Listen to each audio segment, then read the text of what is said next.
Tant que vous n'aurez pas rendu l'inconscient conscient, il dirigera votre vie et vous l'appellerez destin. Cette phrase de Carl Jung n'est pas seulement une réflexion profonde, c'est un avertissement, car beaucoup de nos douleurs, de nos échecs et même des cycles répétitifs qui nous font souffrir ont un point commun, les personnes dont nous nous entourons. Donc, si vous avez cliqué sur cette vidéo, vous l'avez probablement déjà ressenti dans votre chair. Vous avez déjà suspecté que quelqu'un autour de vous vous tirait vers le bas, même sans savoir exactement comment ni pourquoi. Et aujourd'hui, nous allons en parler sans détour. Carl Jung, l'un des plus grands noms de la psychologie du XXe siècle, nous a alertés sur certains types de personnes qui agissent comme un poison invisible, silencieuses, parfois même charismatiques, mais qui, peu à peu, consomment votre énergie, votre concentration, votre identité. Nous allons maintenant exposer 6 de ces figures dangereuses et pourquoi, selon Jung, vous devriez garder vos distances avec elles, si vous voulez trouver la paix et l'authenticité dans votre vie. Cette vidéo n'est pas là pour pointer du doigt. Elle est là pour voir clair. Prêt? Il entre dans votre vie sans faire de bruit. Il ne demande rien immédiatement. Il partage juste des histoires tristes, des traumatismes, des injustices. Et vous, sensible et empathique comme vous êtes, vous tendez la main. Et sans vous en rendre compte, vous commencez à porter un fardeau qui n'est même pas le vôtre. Jung attirait l'attention sur ces liens psychiques où l'un alimente le drame et l'autre essaie de réparer. Mais il y a un déséquilibre ici, parce que la victime professionnelle ne veut pas guérir, elle veut un public. Elle a besoin d'une scène où sa douleur est la protagoniste et vous, le fidèle second rôle. Et le pire, elle vous fait croire qu'aider est votre devoir moral. Elle maîtrise le chantage émotionnel à la perfection. Des phrases comme « Sans toi, je ne sais pas ce que je serais » sonnent comme de l'affection. Mais ce sont des chaînes déguisées. Ce n'est pas de l'amour, c'est une prison émotionnelle. Jung dirait que nous projetons l'ombre. Ce que nous nions en nous, nous le vivons à travers l'autre. Et le manipulateur en profite. Il active votre culpabilité, votre besoin d'être accepté, votre peur de rejeter. Il se nourrit de votre énergie comme une plante carnivore. À chaque crise de sa part, vous abandonnez un peu de vous-même, vos objectifs, vos désirs, votre santé mentale. Et quand vous essayez de vous éloigner, c'est l'effondrement, le drame, une victimisation encore plus intense. Couper le contact semble cruel, mais Jung disait « ce n'est pas de la cruauté, c'est de l'autopréservation. Aimer, ce n'est pas tout accepter, c'est aussi savoir dire « assez ». Et le piège est subtil, car parfois le manipulateur n'est pas un étranger, c'est un parent, un ami d'enfance, quelqu'un avec qui vous avez des liens profonds. Mais une relation sans réciprocité est une impasse. Si vous êtes le seul à écouter, à accueillir, à comprendre, à financer, alors ce n'est pas de l'amitié, c'est de la servitude émotionnelle. Jung disait qu'une âme saine ne peut pas se développer sur un sol contaminé. Et c'est exactement ce que ce type de personne fait. Elle contamine. Elle plante en vous la croyance que vous êtes responsable de sa douleur, que vous devez réparer son monde intérieur. Mais vous n'avez pas à le faire. Ce n'est pas votre rôle. La guérison commence quand vous voyez le cycle, quand vous réalisez que vous vous perdez en essayant de sauver quelqu'un qui ne veut même pas être sauvé. Là, vous choisissez. Continuer dans ce cycle vicieux ou rompre avec courage. Et c'est là que naît votre autonomie. Le manipulateur déguisé en victime n'aimera pas ça. Il vous blâmera, il pleurera. Mais votre liberté lui fera plus. Mal que la prison du drame ne vous faisait mal. S'éloigner, ce n'est pas du mépris, c'est de la sagesse. C'est accepter que la douleur de l'autre ne peut pas être votre boussole, que la compassion sans limite devient autodestruction. Jung disait que la connaissance de soi est un acte de courage, et une partie de cela est de savoir qui mérite notre présence, et qui, honnêtement, ne mérite que la distance. Et avant que vous ne vous culpabilisiez d'avoir déjà été aspiré par quelqu'un comme ça, respirez profondément. Presque tout le monde est déjà tombé dans ce piège. Mais maintenant, vous savez, maintenant, vous voyez, et ça change tout.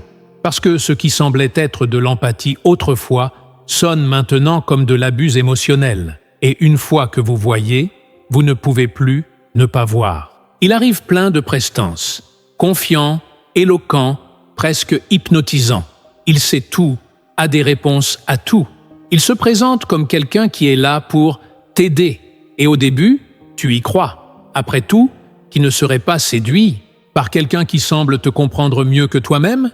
Mais bientôt, une sensation étrange surgit, une légère inquiétude, comme si quelque chose n'était pas à sa place. Et c'est le cas, parce que le narcissique déguisé en Vincent Sauveur ne veut pas t'aider, il veut te modeler. Il ne t'aime pas, il aime le reflet de lui-même qu'il voit en toi. Carl Jung parlait de la persona, ce masque que nous portons pour nous adapter au monde. Et le narcissique maîtrise cet art théâtral comme personne. Il endosse la persona du sage, du mentor, de l'illuminé. Mais derrière la façade se cache un ego affamé. Un ego qui a besoin de contrôler, de corriger, de façonner, parce qu'il ne supporte pas la liberté de l'autre. Ton indépendance menace son empire. Alors, il te donne des conseils, mais ces conseils pointent toujours dans la direction de ce qu'il veut. Il t'analyse comme un objet à sculpter. Et tout cela avec un langage doux, enveloppant, paternaliste. Au début, on dirait de l'affection. Ensuite, c'est de l'étouffement. Il veut donner son avis sur ton apparence, tes choix, ton cercle social. Et quand tu résistes, il se vexe. Il te fait sentir ingrat. Après tout, il ne veut que ton bien. Mais c'est un mensonge. Ce qu'il veut, c'est le contrôle. Jung expliquait que le narcissique projette son ombre sur les autres. Il nie sa propre insécurité et a besoin de dominer pour se sentir important. Le narcissique, déguisé, se nourrit de ton admiration. Il a besoin que tu le vois comme indispensable. C'est pourquoi il ne te laissera jamais vraiment grandir. Parce que ton développement est une menace. Si tu te renforces, il perd son trône. Alors, ses compliments sont conditionnels. Son approbation est une laisse. Et son amour a une date et d'expiration. Il dure tant que tu te soumets. Et voici le vrai danger. Ce type de personne ne crie pas. Il ne blesse pas avec des coups. Il blesse avec des subtilités. Il t'étouffe avec des mots doux. Il t'isole sous prétexte de prendre soin de toi. Il sape ton estime de toi en t'apprenant à t'améliorer.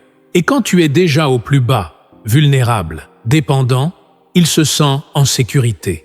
Parce que maintenant, tu as besoin de lui. C'est une prison raffinée, une cage dorée.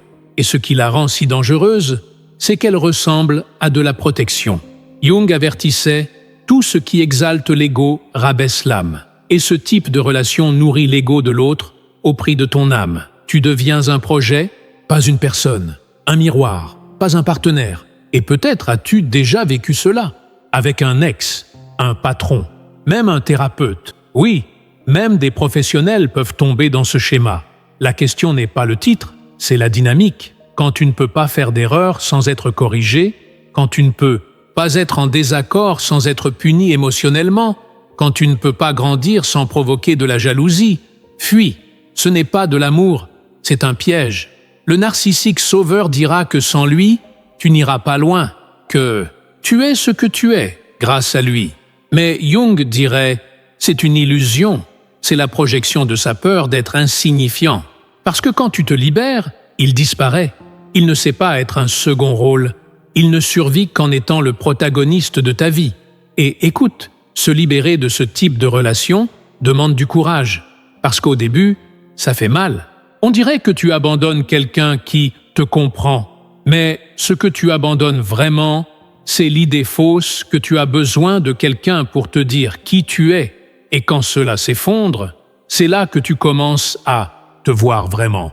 Le narcissique déguisé est l'une des figures les plus séduisantes dont Jung nous a mis en garde, parce qu'il revêt la lumière pour cacher l'obscurité.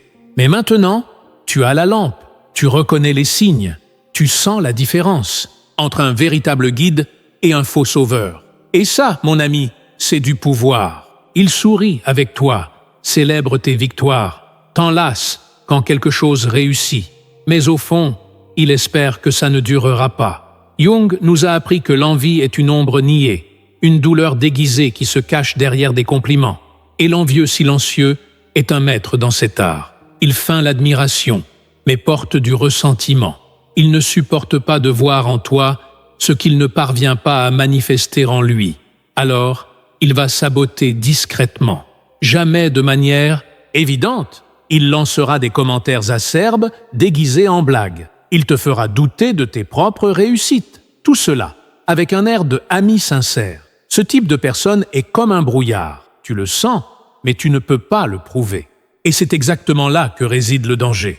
Parce que pendant que tu partages tes projets avec enthousiasme, il est là, à observer, à mesurer, à comparer. Et tôt ou tard, quelque chose d'étrange se produit.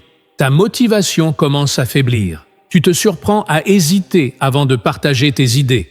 Tu ressens une tension dans l'air, comme si l'ambiance était devenue un champ de mine. C'est la présence toxique de l'envie, silencieuse, mais corrosive. Jung disait que les personnes qui nient leur propre vocation finissent par projeter sur les autres une amertume rageuse. C'est pourquoi l'envieux ne veut pas exactement que tu perdes. Il ne veut simplement pas que tu gagnes plus que lui. Ton bonheur lui rappelle son malheur. Ton courage expose sa lâcheté. Et ça fait mal, mais pas à lui, à toi, parce qu'il s'assure de te rappeler que peut-être tu vas trop vite, que mieux vaut ne pas se faire d'illusions, que ça a déjà échoué pour beaucoup de monde. Ça ressemble à de l'attention, mais c'est du sabotage pur. Et le pire, parfois, cette personne est dans ta vie depuis des années. Elle a grandi avec toi, t'a vu trébucher, te relever, rêver grand. Mais au lieu de s'en inspirer, elle a choisi de se blesser.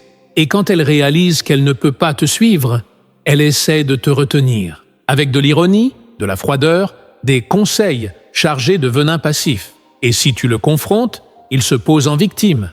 Moi, je ne veux que ton bien. Non, il veut que tu t'arrêtes. Parce que si tu voles, il se sent petit. La tricks, solution, le silence et la distance. Jung disait que ce que nous nions nous asservit.